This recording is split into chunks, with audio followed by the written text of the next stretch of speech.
안녕하세요. 마음버스 정류장의 저자 하백입니다. 저는 컴퓨터공학을 전공한 공학자이자 가끔 시를 쓰기도 하는 시인입니다. 제 주변 사람들 중에는 공학을 전공한 사람이 문학을 한다고 하니까 신기하게 생각하는 사람도 있고 못마땅하게 보는 사람도 있습니다. 제가 시를 쓰는 이유는 컴퓨터를 전공한 이유처럼 아주 간단한데요. 먼저 컴퓨터를 전공한 이유는 기계를 내 마음대로 움직일 수 있다는 것이었고요. 마찬가지로 시를 쓰는 이유는 사람의 마음을 움직일 수 있다는 겁니다. 하백이라는 필명을 궁금해하는 사람들이 많은데요.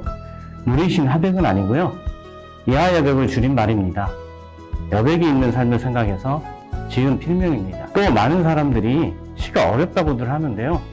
그리고 감성이 풍부해야 한다고도 합니다. 맞는 말이기도 하지만 제 관점에서는 동의하기가 어렵네요. 제가 쓰는 시 대부분은 생활에서 영감을 얻기 때문에 어렵게 쓸 이유도 없고 감성을 이끌어낼 필요도 없으니까요. 네, 마음버스 정류장은 제 두 번째 책인데요.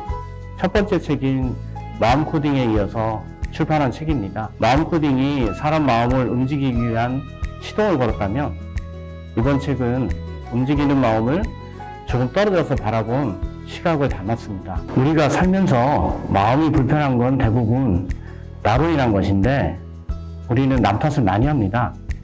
또 불편한 마음도 지나가는 것인데 탓을 하느라고 붙잡아 놓아주지 못합니다. 이런 불편한 마음 속에는 무엇이 들었는지 그리고 그 속에 어떤 인연들을 붙잡아 놓고 있는지 저는 궁금했습니다. 그리고 제 책의 특징이 하나 있는데요. 어느 페이지를 펼치든 시 한 편과 짧은 에세이 한 편이 나오도록 편집을 했습니다. 다시 말하면 제 책은 처음부터 끝까지 읽어나갈 필요가 없다라는 겁니다. 시간 날 때 언제든 어떤 페이지든 펼쳐서 읽어보면 좋지 않을까 해서요. 네, 버스 중에서도 저는 마을버스를 선정했습니다. 마음버스와 마을버스는 비슷한 공통점을 가지고 있거든요. 마을버스가 동네를 한 바퀴 돌아서 다시 같은 정류장에 나타나는 과정이 우리 마음이 움직이는 것과 같다고 생각했습니다. 사람들은 무엇인가를 기다리다가 설렘으로 만나기도 하고 즐거운 과정을 지나서 이별에 이르기까지 그런 과정들이 버스 정류장처럼 느껴졌습니다. 마음도 여러 감정선을 돌고 돌아서 다시 처음으로 돌아오고 다시 새로운 인연을 받아들이는 것이 마을버스가 정류장에 잠시 머물다 가는 것과 같은 것이라고 생각했습니다. 네, 세상을 움직이는 것은 사람이고 사람을 움직이는 것은 인연이라고 생각합니다. 그래서 저는 인연이 무엇보다 소중하다는 생각을 가지고 있습니다. 아주 작은 인연으로도 사람이 움직이고 그로 인해 세상이 크게 움직일 수 있다는 겁니다. 마치 나비 효과처럼 인연이라는 것이 나비의 날갯짓 같은 것이 아닐까 그렇게 생각을 합니다. 네, 한마디로 인연이라는 것에 집착하지 않는 것입니다. 많은 사람들이 좋은 인연과 나쁜 인연이 있다고 생각하는데요. 저는 그렇게 생각하지 않습니다. 그 대신 저는 짧은 인연과 긴 인연이 있다고 생각합니다.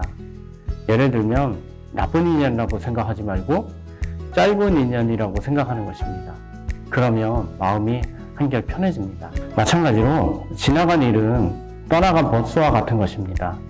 같은 버스가 다시 돌아올 때까지 기다릴 수도 있겠지만 그냥 다음에 오는 버스를 타면 마음이 오랫동안 불편할 일은 없지 않을까요?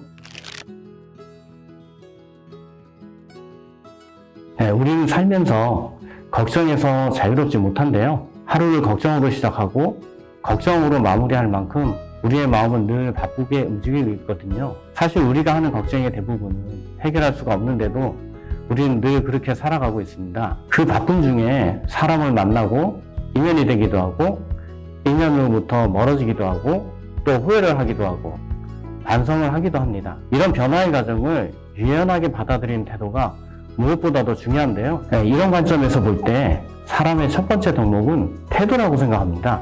삶에 유연한 태도를 가진 사람, 이런 사람들 중에 지혜로운 사람이 많다는 걸 저는 경험적으로 잘 알고 있습니다. 어리석은 사람은 자신의 내면이 태도로 나타날 것이라고 생각하지 못한다. 지혜로운 사람은 태도로 나타난 자신의 내면을 다스려서 같은 행동을 반복하지 않는다. 누구든 내면의 태도를 바꾸면 지혜로움은 저절로 생긴다. 저는 이렇게 생각을 해서 책을 그렇게 마무리를 했습니다.